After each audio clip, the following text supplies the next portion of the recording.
Welcome to Freaks and Creeks, a Dawson's Creek podcast, the show where four millennials who missed the boat 25 years ago take the dive for the first time. Join us as we experience the series with a fresh perspective week to week and see if our adolescent experiences match up with Dawson and the gang. My name is Cody. I'm Stella. I'm Mal, as in Mallory. And I'm James, and this week we are talking about Season 1, Episode 2, The Dance.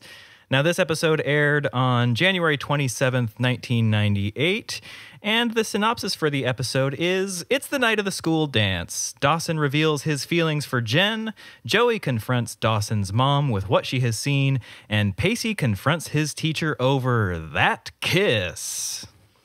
Or alternatively, this is a 45-minute commercial for Chapstick. Yes, it is. That product placement was wonderful, and I loved it.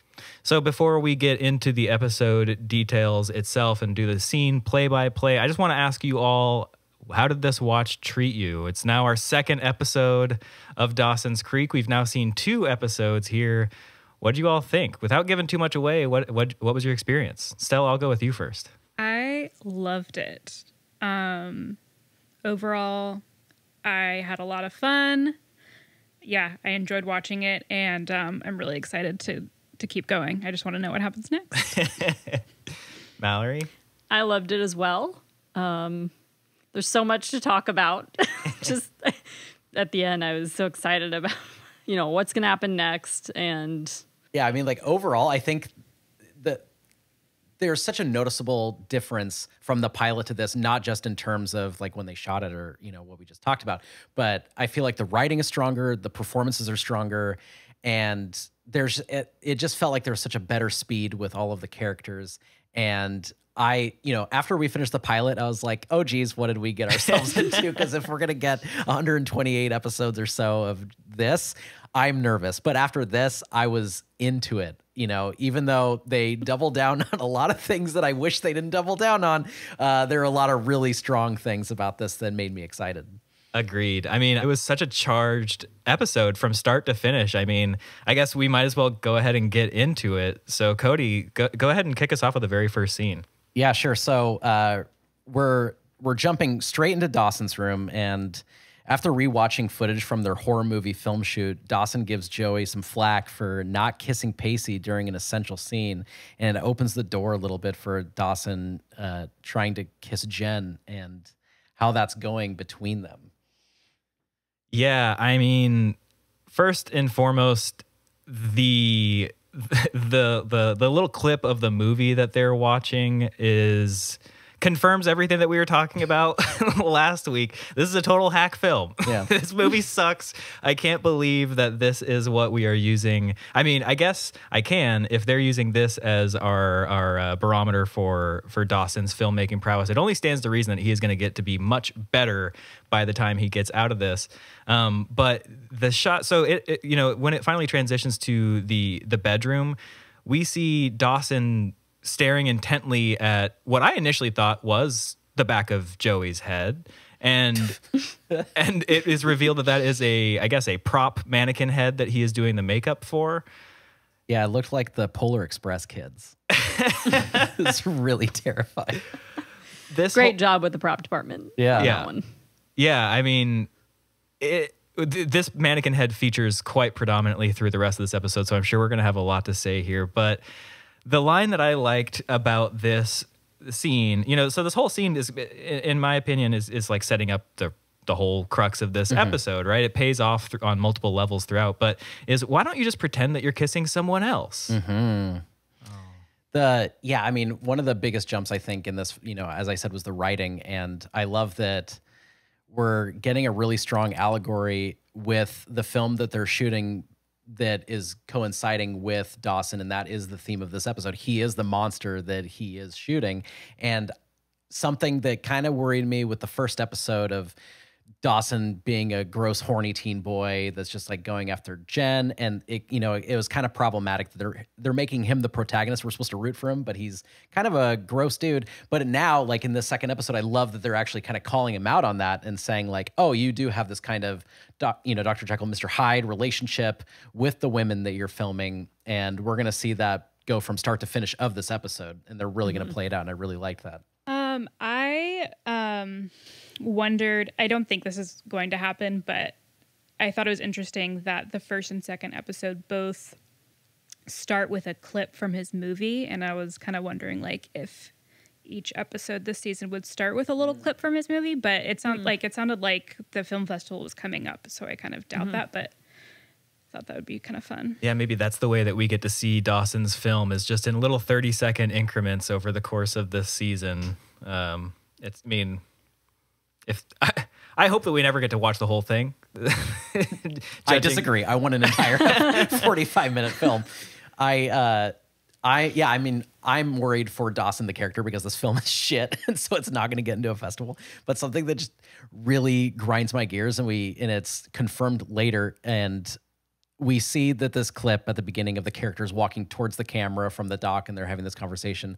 But later, when we actually see them shooting this film, no one's doing sound, but the sound is immaculate in this short. And just like as someone that's like worked on, films and stuff, it totally grinds my gears, man. Like I want to see a sound person doing that. And so it was really weird. And also we'll see that later that Dawson is wearing headphones, but there's nothing he's listening to. So I imagine that he's probably just listening to the soundtrack to Dawson's Creek on cassette on his Walkman.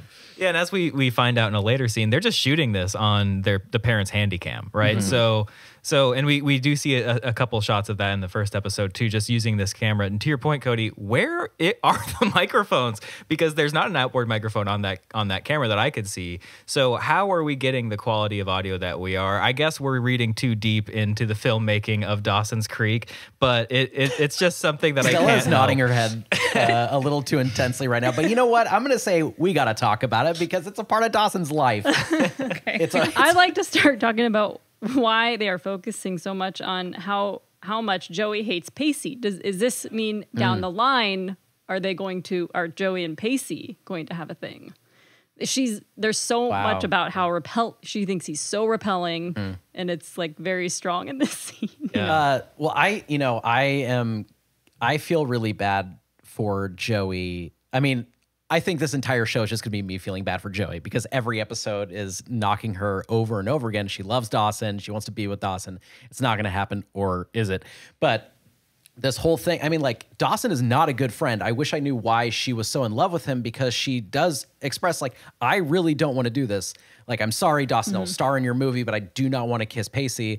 And his reaction is just, do it for me. Like, it's so gross. I hate their dynamic. Yeah, it's like she's expressing how uncomfortable she is. And if he was a good friend, Right. I mean, he would be like, oh, yeah, I mean, if you're uncomfortable kissing this person, then no, we're not going to put you in that situation. Well, and it just begs she called him a cretin. It just begs the question, how did this friend group get started if seemingly everybody hates Pacey? Like, even Dawson is like not super high on Pacey. So why is he here? Is it his acting chops? Is he just like the theater kid? Like, he gets all the leads in all of the community plays, and Dawson's like, this kid's going somewhere. Let's put him in my movie. My headcanon is that Joshua Jackson does not know that he's in a TV show, and Dawson, actually all of this is real, and Dawson is like, oh my God, we can get Joshua Jackson if we just keep calling him Pacey. He'll do this movie. He thinks his character is Pacey. He's a character within a character. It's like a David Lynch movie. And so he's like, yeah, we got to get Joshua Jackson / Pacey into my awesome monster movie, and we won't have to pay him. I mean, it's a win-win for everybody except for Joshua Jackson. I love this. I mean, I have multiple theories about this film that are on equally sci-fi plot levels. So I think we should run with that. This is a meta narrative, and they're all actually real. Yeah. Yeah. I mean, does anybody have anything else to say about this scene? It really kind of kicks off the episode in ways that I didn't realize upon my first watch. It wasn't until the second watch that I was like, oh, actually, this scene is important. Well, we cannot not talk about the leather straps and Crisco comment. Yeah, that goes through the whole thing. Is that scene before or after the opening credits? Before. That's in this. This is in Dawson's room. Yeah. The teaser. Yeah. All right. I don't want us to get too graphic here, but could somebody explain to me the leather straps in Crisco? I mean, I'm assuming Crisco is lube and leather straps are just restraints. Yeah. Is that all we're getting at? We're just getting at BDSM, essentially? No, I'm a bigger guy, and for me to put a belt on, it's really difficult. And so I have to take restraints for BDSM and I lube it up with Crisco to put it through my belt loops every morning. Every day? Yeah, Every day. well, you help me. So thank you for that. Yeah, and We go through a lot of Crisco. I'm a big man.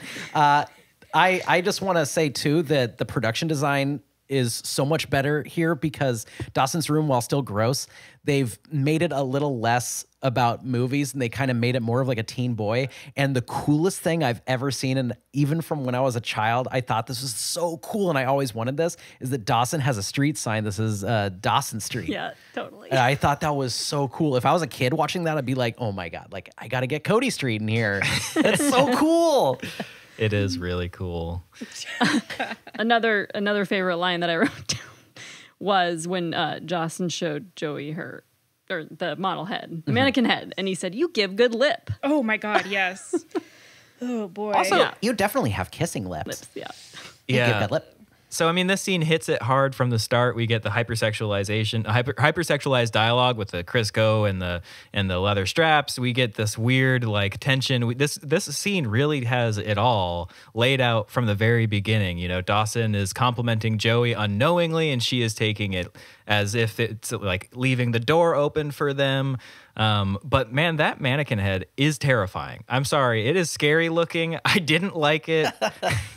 I mean, yes, he did a good job. He made it look kind of like a actual head, but it really looked a lot like a severed head, which I guess is what he's going for. And I don't know if you noticed, but if you pause it and you walk around your TV, the eyes follow you wherever you go. Also, I want to know why he only needs the Crisco explained and not the leather straps if he is, quote, a strapping young man who doesn't have sex on the brain. But he doesn't need the leather straps explained. Right. Yeah. Evan Williamson, write us. Please. Do. I don't want to wait for our lives to be over. Okay, but Yes. so I think in the opening credits seemed like a little bit different, right? Oh. I didn't know. I didn't actually pay attention. I couldn't but quite tell. I kind of agree with you. It wasn't like I remembered. It felt longer, maybe. Like Yeah. there was more footage scene. or something like And maybe they cut the song in a different spot. I don't Did know. they? I don't know. I don't know, Sound- but I did know. So I noticed that Pacey was like bowing. Oh, Oh, he did that in the milady. Okay, I didn't I think notice he it did the that first in the time. first one, yeah. I noticed it this time, and I was like, "Yep, that seems very on brand for him." Yep. It made me think like, oh, he is an actor. Like when that's like if they're Right. introducing him through that, he's like, it was very Shakespearean. Like he's an actor and he's doing his little bow after his performance as a sea creature. But yeah, finally we get back to Cape Side High School, and Nellie is reminding us all that the big school dance is on Saturday. And from here, Dawson visits Mr. Gold's room for. Oh. Whoa. I have some things to say about Nellie. Oh, you do? Sorry. In this moment. Yeah. Before we move on to Mr. Gold's classroom. Please. I felt like she was serving major like Cher from Clueless vibes. Like her character in this moment, I thought this Yeah. is like, and Clueless was 1995, classic 90s film. Yeah. She's this, Nellie is this like bossy kind of spoiled, personality. Sure. And yeah, I just thought like this is like Cher. She's got her dad owns the video store. Cher's Yeah. like that. She has like the rich dad. And also, the Little House on the Prairie character. I looked her up. Nellie in Little House on the Prairie had the same character. She was like the snobby girl with the rich like family. That's fun. So, Interesting. I mean, that probably is like a metatextual thing. Like we want to incorporate other TV tropes into this show if we're going to be, pretty on point with it. Or Nellie in Dawson's Creek is Nellie in Little House on the Prairie. Shared universe. It's a shared universe. She is an immortal vampire. And her dad is also an immortal vampire. I mean, you got to get it. I enjoy this kind of like, they're not making too big of a deal over the fact that the school dance is coming, but they're letting us all know, hey, this episode is really going to feature the dance heavily. Let's get this out first, like really quickly, and then snap cut away to something else. It didn't take up too much space. It gave us a character that we've already met and hopefully are going to see more of.